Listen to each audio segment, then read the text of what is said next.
¿Cómo les va? Les saludo con todo mi afecto y agradecido de que seguimos aquí en la búsqueda de la verdad, sobre todo en el Evangelio de Jesucristo.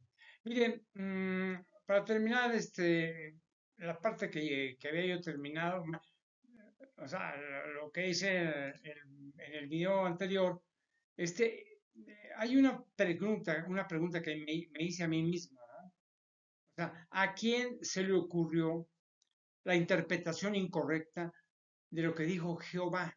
Y estoy hablando del Antiguo Testamento. O sea, respecto a quiénes eran dioses. Entonces, hay una mención en Salmos 82, versículo 6.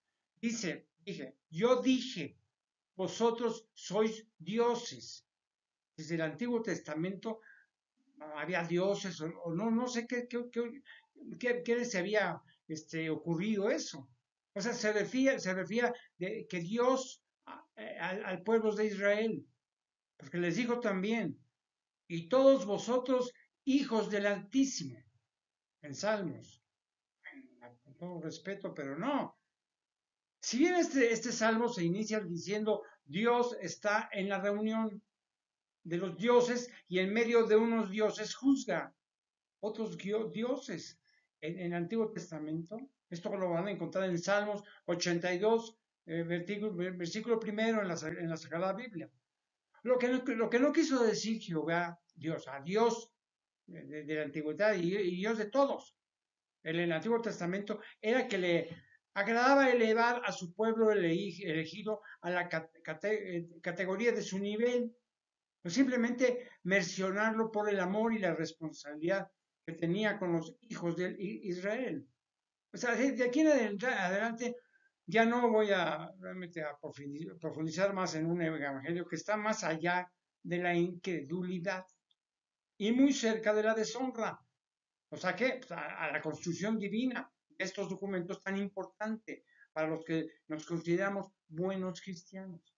Así que solamente reflexionaré frases sueltas de las cuales explicaré su sentido y su posible contradicción o falta de credibilidad. Todo esto con el fin de simplificar un documento que para mí, o sea, no ha resuelto la principal guía espiritual del cristianismo. O sea, a pesar de las buenas intenciones de su contenido, que en ningún momento le atribuyo al apóstol Juan, por supuesto, ¿no? O sea, una mala intención o un dolo en su descripción original de los hechos de la vida de Jesucristo que él experimentó, y no puedo imaginarme quién le ayudó a describirlo o registrarlo. O sea, se lo dejo al juicio de Dios, ¿no? Porque seguramente es el menos culpable de su estructura final, o sea, pasados varios siglos desde su muerte. O sea, por lo tanto, además lo haré con el fin de establecer mi posición como analista y como creyente de que en Mateo, apoyado por las consideraciones de Marcos y Lucas, son la base de la espiritualidad alrededor del Hijo de Dios. O sea, lo que es verdadero finalmente, mira, porque es una cosa mía. O sea, lo que es verdadero finalmente convence. En donde existen dudas y contradicciones, o sea, termina siendo olvidado. Por ejemplo, vamos a ir a algunos eventos. Por ejemplo, en el caso en muertes de Lázaro. Esto lo van a encontrar también en Juan 11, versículos 1 y al 6. Jesucristo amaba a todos por igual y no tenía preferencias excepto por la atención especial que hizo a sus 12 apóstoles. Cuando Jesucristo dice, Lázaro ha muerto, ¿por qué Tomás, uno de los apóstoles, ¿no? Expresa hablándoles a sus condiscípulos. O sea, permítame ser severamente crítico, la verdad. Que Tomás ya tenía apostolitos antes de morir el Hijo de Dios. ¿A quién se le ocurrió este invento? O sea, ¿serían sacerdotes del pasado? ¿Qué es lo que pretendían? O sea, veamos también nosotros para qué muramos con él. aunque este evento podría ser cierto, para justificar que Tomás no apareció nuevamente en ninguna actividad importante. O testimoniando, me pregunto, o sea, morir con Lázaro, ¿qué sentido tenía? ¿A quién se lo pidió? O sea, miren, por ejemplo, en Jesús, la resurrección y la vida, en el Evangelio de Juan, y la resurrección de Lázaro, por ejemplo, esto lo van a encontrar en Juan 11, en versículos 17 al 44. O sea, según Juan dice, Marta le dice a Jesús, Señor, si hubieses estado aquí, mi hermano no habría muerto. Esto lo van a encontrar en Juan 11, versículo 21 de Juan. Y Jesús dijo, tu hermano resucitará. Lo dijo Juan en el 11, versículo 23. Reflexiono primero. Marta le reclama y cómo lo halaga. O sea, sé ahora que ahora todo lo que le pides a Dios, pues Dios te dará. Esto lo establece Juan en 11, en versículo 22. Entonces, el Hijo de Dios lo complacerá. ¿Y por qué? Marta le dice, yo sé que resucitará en la resurrección en el día del potrero. ¿Qué quiso decir eso? No sé. Esto está en Juan 11, versículo 24. Y viene aquí una frase estereotipada, o sea, estereotipada quiere decir, se dice de las manifestaciones externas que se adoptan mediante fórmulas o suponer un lugar común. Eso es lo que quiere decir estereotipada, un estereotipo que se dice, ¿no? O sea, muy usada como bandera de rituales y aprendizajes sencillos o impactantes. Decía, yo soy la resurrección y la vida. El que cree en mí, aunque esté muerto, vivirá. Esto está en Juan 11, versículos 25. No sé qué quiso decir Juan. O sea, Jesucristo no pudo decir esto porque no prometió que con el solo hecho de creer en Él, no moriría nadie.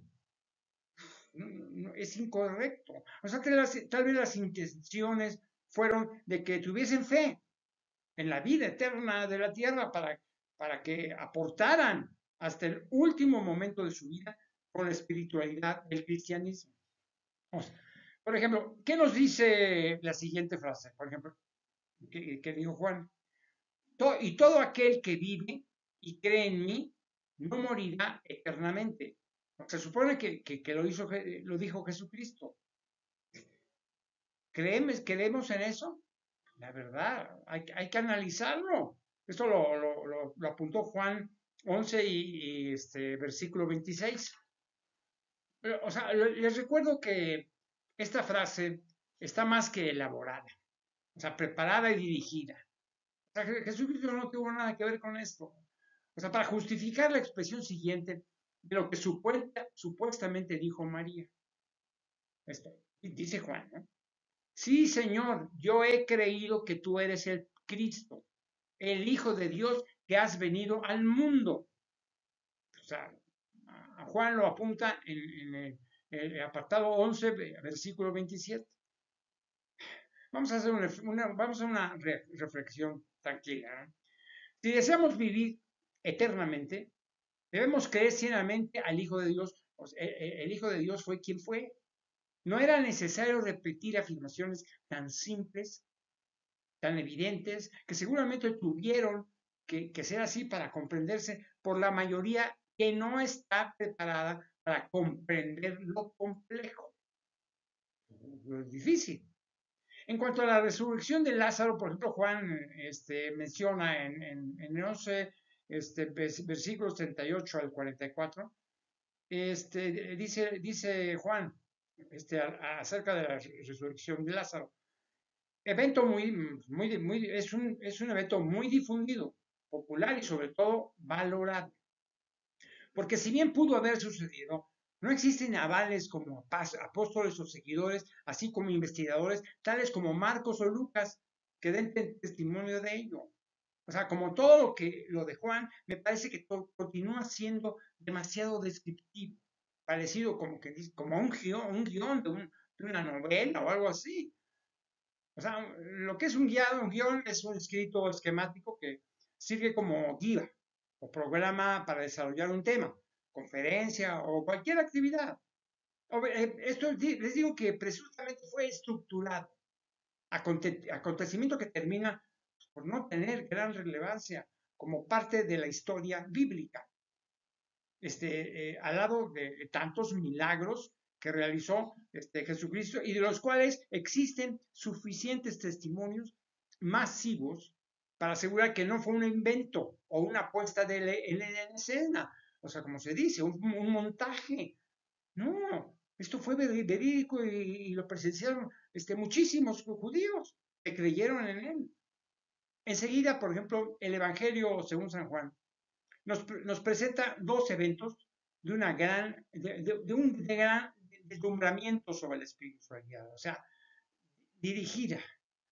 O sea, quienes pretendieron dirigir la espiritualidad de Jesucristo. Cuando dice Jesús, las palabras de Jesús juzgarán a los hombres. Eso lo dice Juan en 12, 4 al 50 de versículo. Que las palabras de Jesús juzgarán a los hombres. Por ejemplo, no es posible. Empieza bien diciendo, por ejemplo, el que cree en mí, no cree en mí, sino el que me envió. Eso sí está correcto, porque Jesucristo es el conducto para identificar al Dios verdadero, pero incorrecto porque el Hijo de Dios es un ser aparte, con identidad propia. O sea, repito, como lo he dicho antes, Dios es el supremo creador de todo, incluyendo a Jesucristo. Porque Jesucristo fue su hijo, su ideal. ¿Por qué? Porque era su hijo y lo mandó al mundo para aclararnos las cosas. Al Hijo de Dios lo conocimos como Hijo del Hombre en la tierra. Estuvo entre nosotros y nos enseñó a amarlo a Él y a su Padre. Enseguida leemos nuevamente, por ejemplo, una fe dirigida alrededor del Evangelio de Juan. Una fe dirigida. Cuando supuestamente Jesucristo dice, y el que me ve, al que me envió. El que me ve, ve al que me envió. Esto está en Juan 12, con versículo 45. O sea, si miramos a Jesús, es como si fuera Dios. ¿De verdad? No es cierto. Nuevamente nos indica en el Evangelio según San Juan que el Hijo de Dios les aseguró a todos que Él es Dios, como si se trataba de asegurarnos de que el Creador se puso el cuerpo de Jesucristo para estar entre nosotros. No es cierto.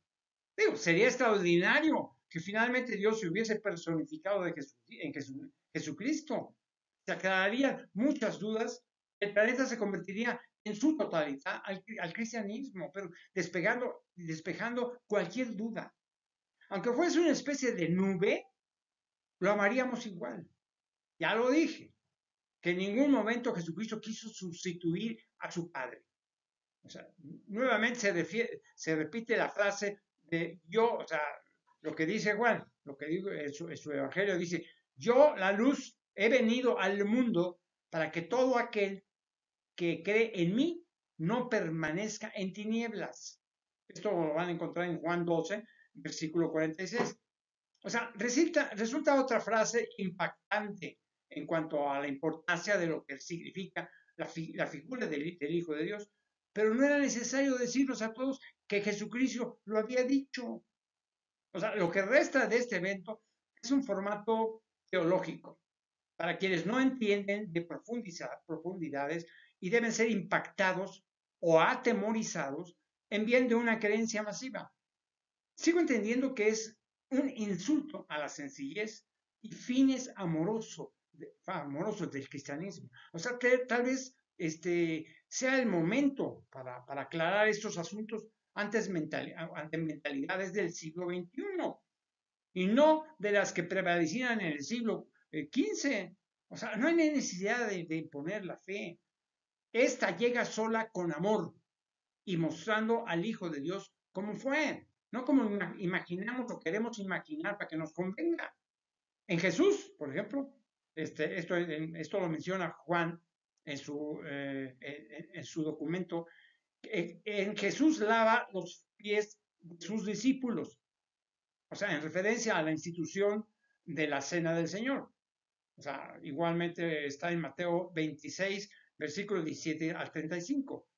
O sea, existe cierta coincidencia que nos asegura que por lo pronto Mateo estuvo presente en esos momentos definitivos de la vida de Jesucristo, o sea, como hijo del hombre, y nos relata Juan, y cuando cenaban, como el diablo ya había puesto en el corazón de Judas Iscariote, hijo de Simón, que lo entregase.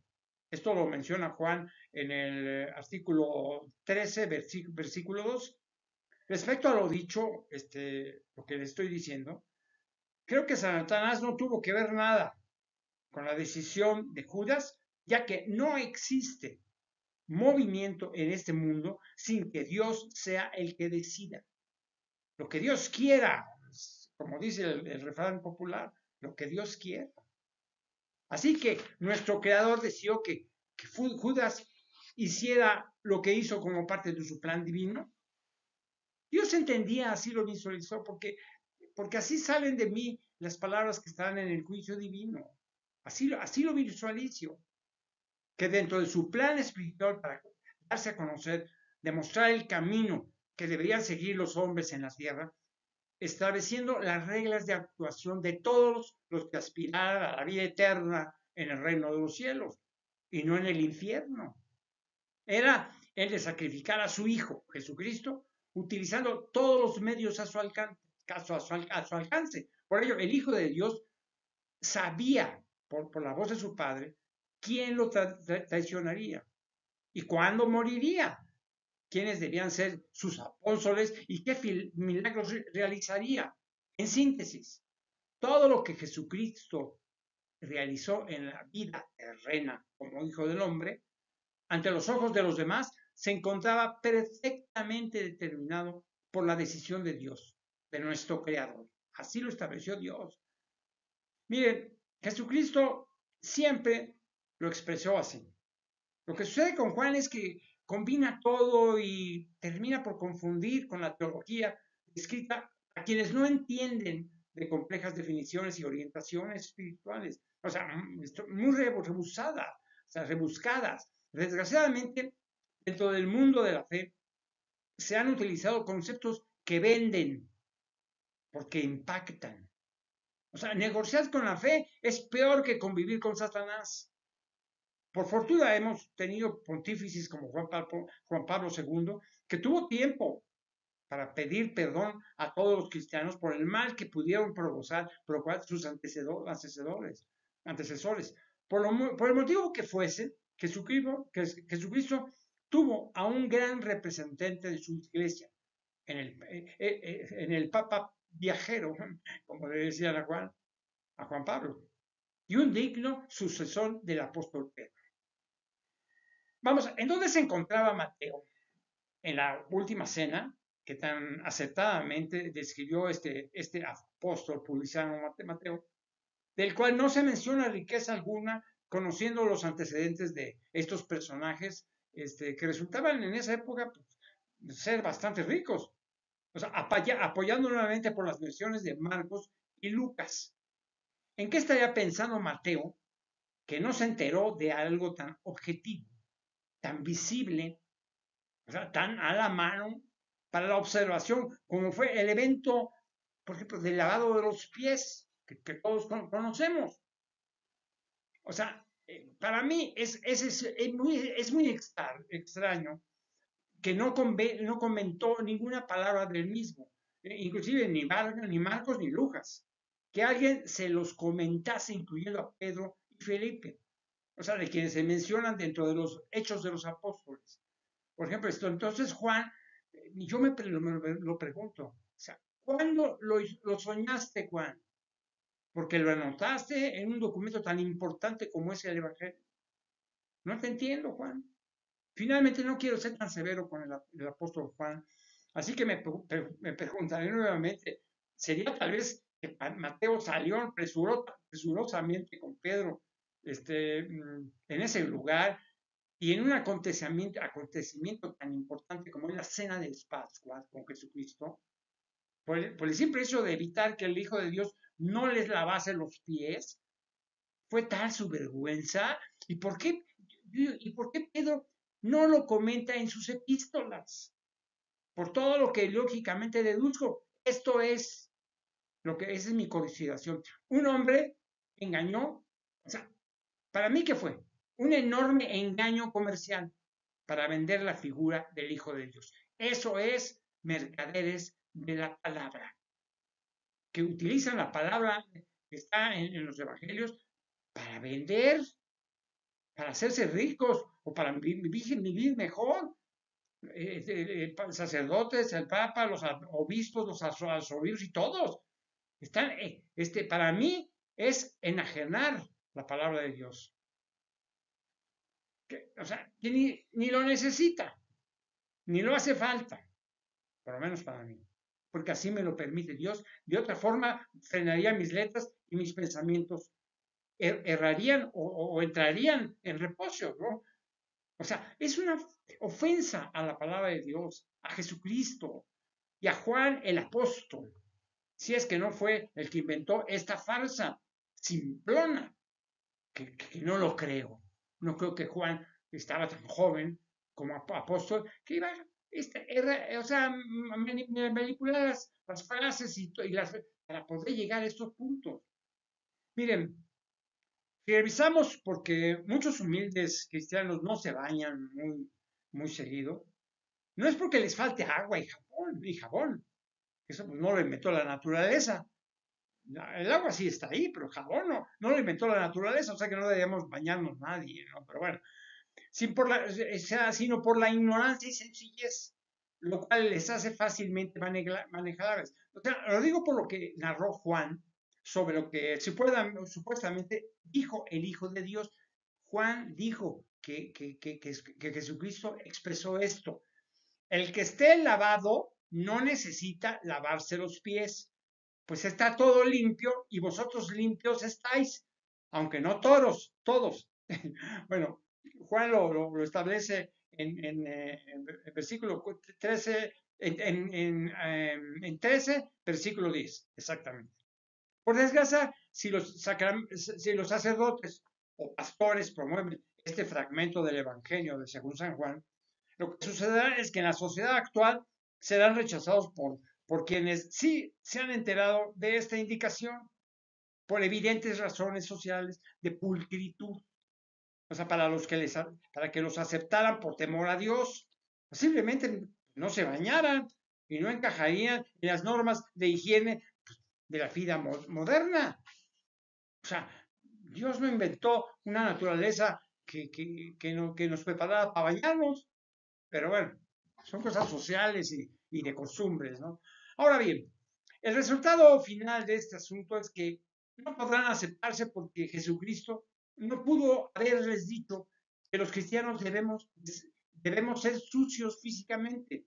Por otro lado, si el teólogo que estructuró esta idea, cuando se revisó el contenido de la Biblia, desde el Papa Pío IV, entonces ya se encontrará tratando de justificar ante Dios y Jesucristo en el reino de los cielos del porqué de sus actos en el ajuste a este evangelio. Para cerrar este apartado de la Biblia, mencionaré dos puntos. Primero, nos diría lo falso de los descritos con anterioridad que actualmente y desde hace mucho tiempo se acepta lo que supuestamente fue una orden de Jesucristo que no se lleva a cabo. Fue una orden de Jesucristo. Lavarse los pies unos a otros no ha sido aplicable en la práctica, no ha sido, ni entre los cristianos, ni aún entre los buenos cristianos. He ahí la falta de solidez de su contenido. Y de quienes continúan apoyándolo, entiendan que no me manejo solo. Y si Dios lo desea, me enviará un mensaje para no difundir más su descontento. Porque Dios debe estar descontento. molesto de todo esto, de cómo hemos tratado de interpretar las palabras de Dios a través de Jesucristo, o sea, a través de su Hijo. O sea, permítame reiterar, o sea, les aclaro. O sea, no escribo esto como un síntoma enfermizo de mi cerebro, que ya estoy viejito, pero bueno, que divaga entre un sentimiento de superioridad por sentirme escogido por nuestro Creador, o como muestra de un fanatismo a ultranza. Esto es la conclusión científica de un razonamiento medido, intuido o misteriosamente conducido. Cada quien que haga su propia conclusión respecto a mis palabras. O sea, me corresponde seguir adelante con lo que nace de mi sentimiento y mi cerebro, o sea, mi reflexión cerebral. Segundo, otra rectificación de lo narrado anteriorizar por no saber por qué se narra o por qué y para qué se escribe, el Señor no es mayor que su Señor. Así lo dijo Juan. Los cristianos no son mayores que Jesucristo. Ni otra frase que dice Juan, ni el enviado es mayor que el que lo envió. O sea, Jesucristo no es mayor que Dios. Esto lo van a encontrar en Juan 13, versículo 16. Entonces, ¿en qué quedamos, Juan? Con eso de lo que narraste en tu evangelio. Yo y el Padre uno somos, o sea, los dos son iguales. No, no. Juan lo pueden encontrar en 10, versículo 30. Por desgracia llegamos al colmo, es a mí en lo personal. O sea, de la contradicción y mala fe. No creo que de Juan, era muy joven, la verdad, Juan, y es que trato de llegar a conclusiones razonables. Probablemente participó, o sea, Juan, alguien que, bueno, más bien participó alguien que lo suplantó a Juan. Porque no me imagino que el apóstol narrar tantas falsedades, una tras de otra. Como diciendo, estoy mejor que Mateo. Sobre todo, tanto error narrativo, o sea, con tantos defectos, aunque Dios sabe con certeza la verdad absoluta de todo esto. Que me perdone si ofendo con mis palabras a quien es responsable de su contenido o de quienes continúan apoyándolo. Entiendan que no nos manejamos solos. Si Dios los desea, evitará que de alguna manera estos mensajes no se difundan. Así lo interpreto. Por ello me utilizo o me utiliza Dios como nos utilizan a todos, como Él utiliza a todos, como utilizó a la Virgen María para enviarnos a su Hijo. O sea, es nuestro creador y tiene el derecho de hacer con nosotros lo que se le ocurra. Tiene todo el derecho de hacerlo. Por lo pronto estoy convencido de mi servicio hacia Él, sin esperar nada como recompensa. Entiendo que aquellos que comprenden estos errores en la Sagrada Biblia, pues poco les importa que esta mentira siga su curso. O sea, ya que yo significo solamente una pequeña piedra en el zapato de quien o quienes les moleste. O también una basurita en el ojo, un negrito en el arroz, para darle importancia a lo que produzcan mis letras, que como buen cristiano que soy, creo firmemente en ellas. Y no soy un improvisado, he estudiado mucho y razonablemente siento que estoy en la razón. Como yo les dije, que Dios me juzgue, más que dije muchas mentiras, no es cierto. Pero bueno, de acuerdo a los antecedentes de los evangelios de Mateo, de Marcos y Judas, y Juan, no de Juan, pero sobre todo de Mateo.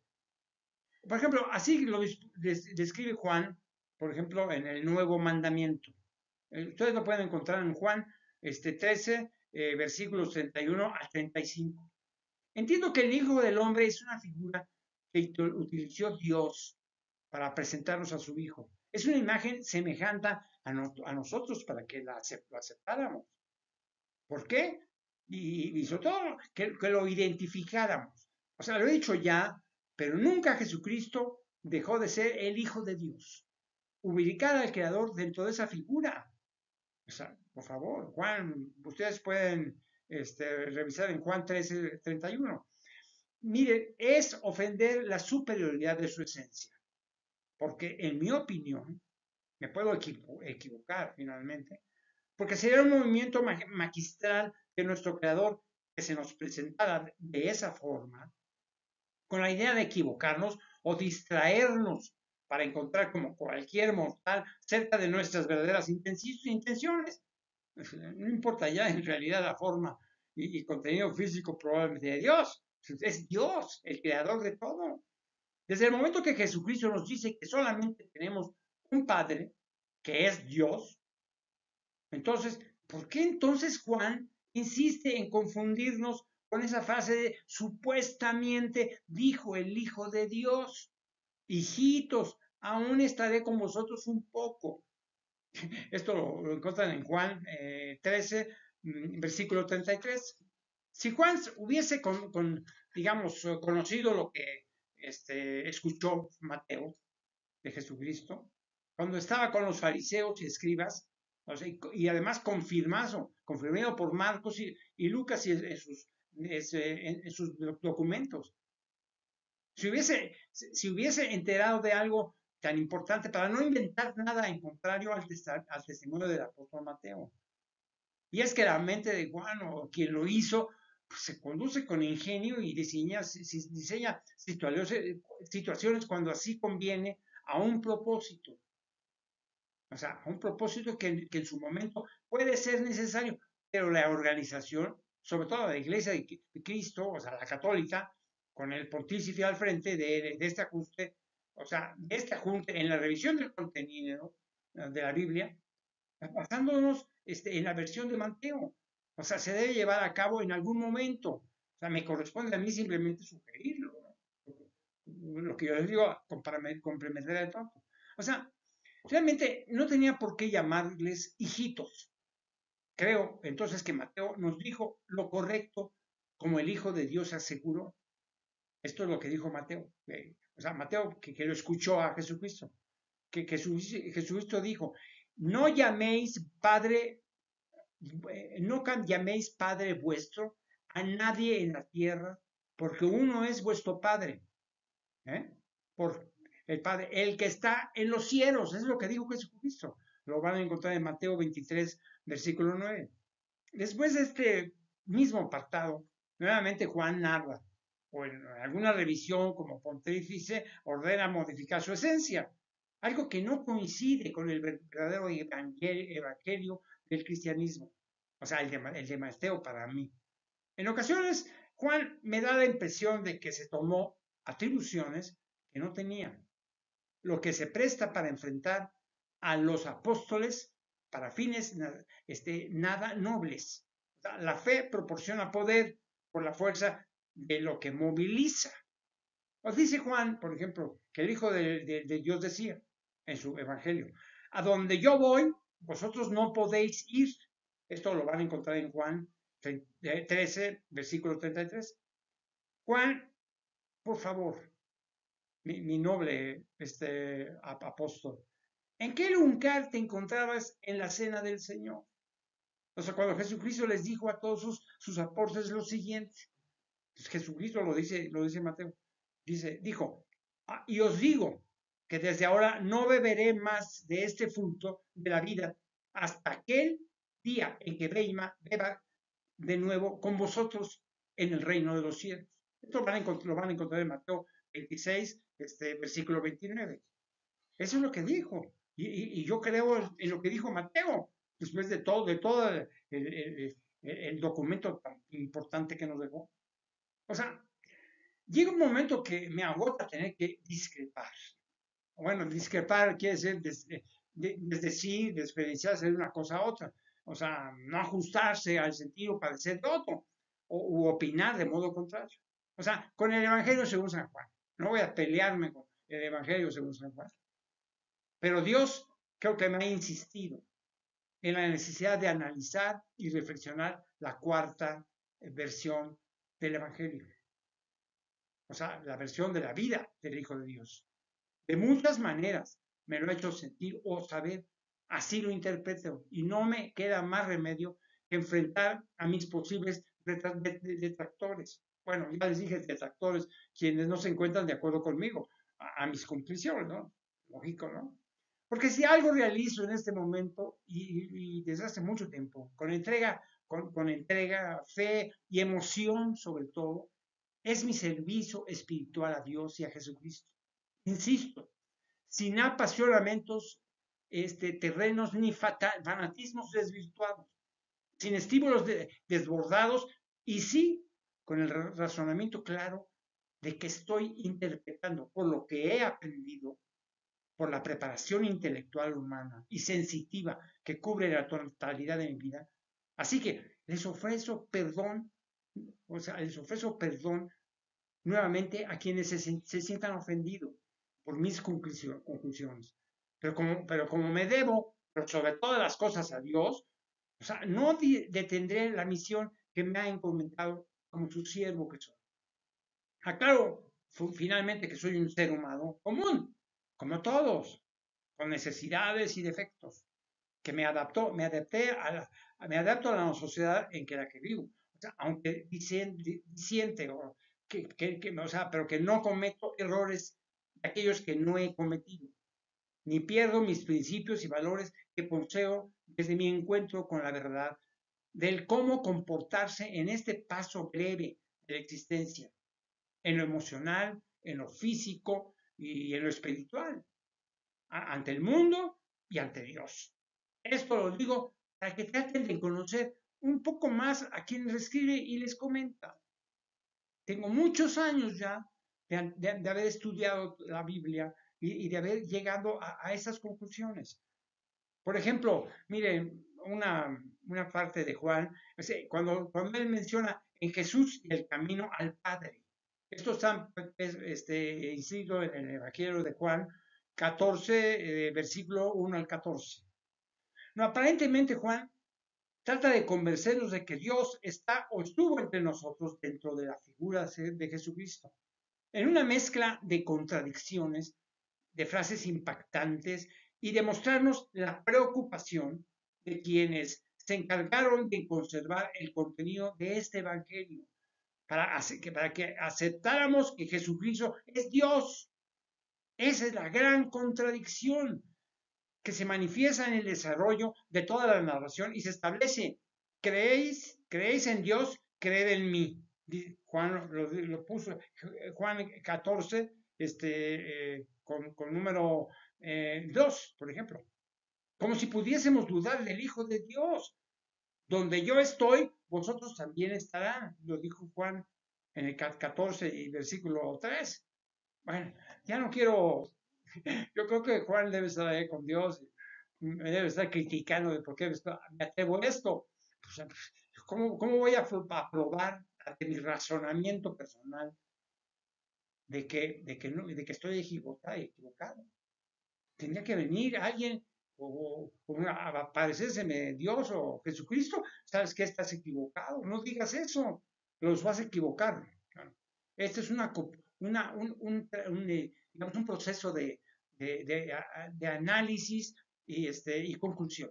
Nada más por servirles a ustedes también, para que tengan un conocimiento más amplio de lo que significa el Evangelio de Jesucristo. Su muerte y su resurrección y todo lo que hizo nuestro amado Jesucristo, que la verdad es el centro de todo esto, y yo me debo a él y por supuesto a su Padre. Les agradezco mucho el haber estado conmigo en este momento, en este capítulo 24. Ya no falta mucho, más o menos les he dado básicamente lo necesario para que ustedes vayan perfeccionando su fe, para llegar a ser un buen cristiano para todos. De todas maneras, en el nombre de Jesucristo y en nombre de Dios, les doy mi bendición. Que estén muy bien.